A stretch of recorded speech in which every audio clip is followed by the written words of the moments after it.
Have you ever listened to a song and felt like the instrument wasn't just playing notes, but actually feeling something right alongside you? Well, welcome to The Explainer.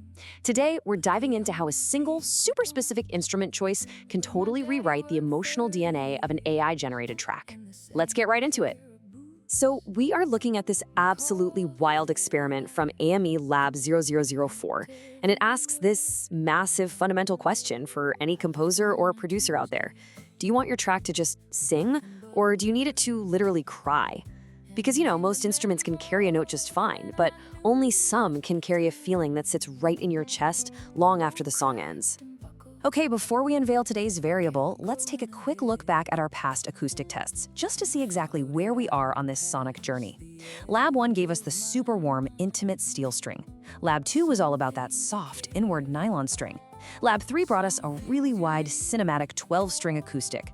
So what happens when we stay right here in the acoustic family, but change the instrument and the playing technique entirely for Lab 4?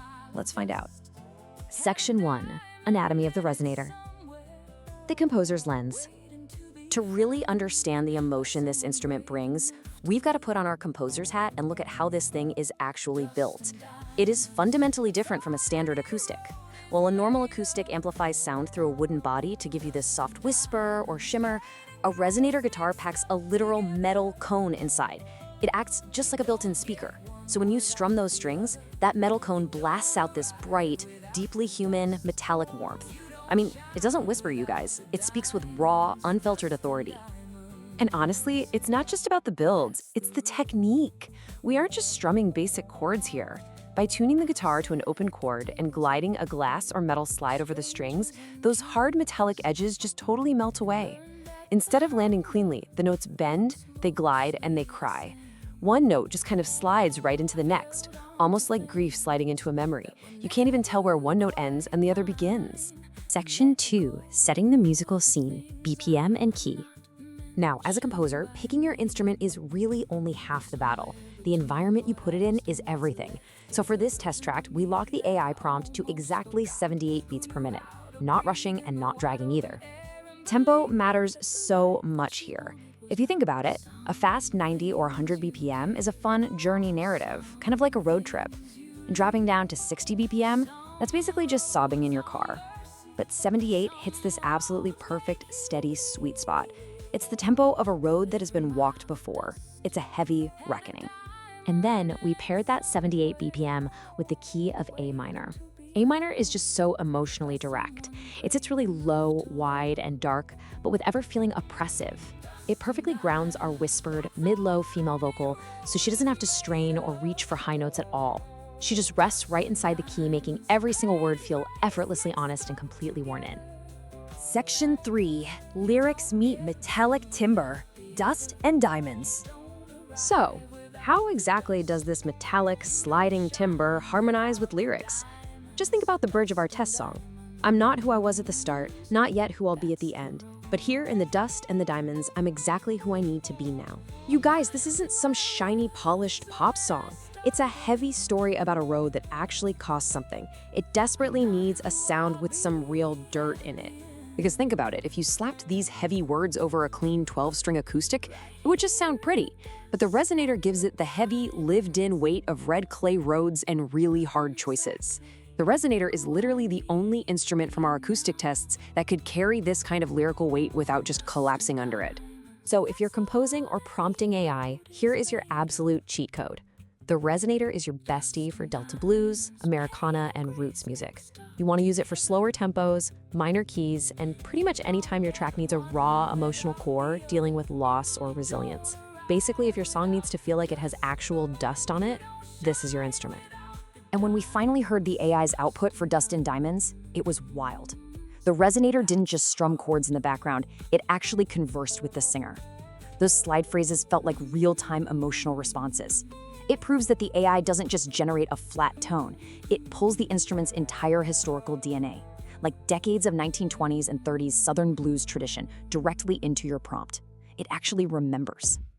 Okay, now it's your turn to play Mad Scientist. I want you to try this out. Write down 2 or 3 sentences about a difficult journey or maybe a job you've survived. Throw the exact phrases, resonator guitar, and slow blues feel right into your AI music generator and see what deep, aching history it brings back to you.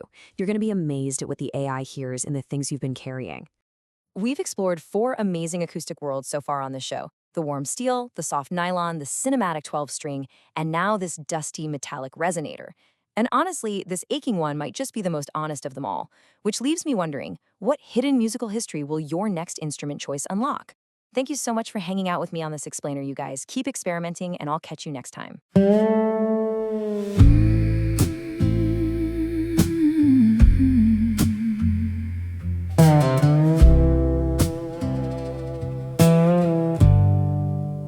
Come from a town that the highway forgot, where the church bells still ring, but the young people don't. Where my daddy worked 30 years in the same pair of boots and called it a life and meant every word. I left on a Tuesday with nothing but nerve and a name that meant more than I knew at the time. The road cracked and buckled, but kept going ahead, and I followed it out past the edge of my mind. Some things you carry, some things you leave. Some roads are mercy, some roads make you bleed. But every mile of dust had a diamond in it somewhere, waiting to be found by someone brave enough to look. Dust and diamonds, that's all any road is made of. Dust and diamonds, pain and grace mixed up together. You don't get one without the other. You don't arrive without the dust. You don't shine without the diamonds. Dust and diamonds, that's the road. I've sat at the tables of strangers and kings and learned that the hunger looks mostly the same. I've held on to things that were never quite mine and let go of things I'll not mention by name. But somewhere between what I lost and what's left, there's a version of me that I almost forgot, who knew how to breathe in the wide open air and believe that the life that she wanted was not. Some things you carry, some things you leave. Some roads are mercy, some roads make you bleed. But every mile of dust had a diamond in it somewhere, waiting to be found by someone brave enough to look. Dust and diamonds, that's all any road is made of. Dust and diamonds, pain and grace mixed up together. You don't get one without the other. You don't arrive without the dust. You don't shine without the diamonds. Dust and diamonds, that's the road. I'm not who I was when I started. I'm not who I'll be at the end. But right here in the dust and the diamonds, I'm exactly who I need.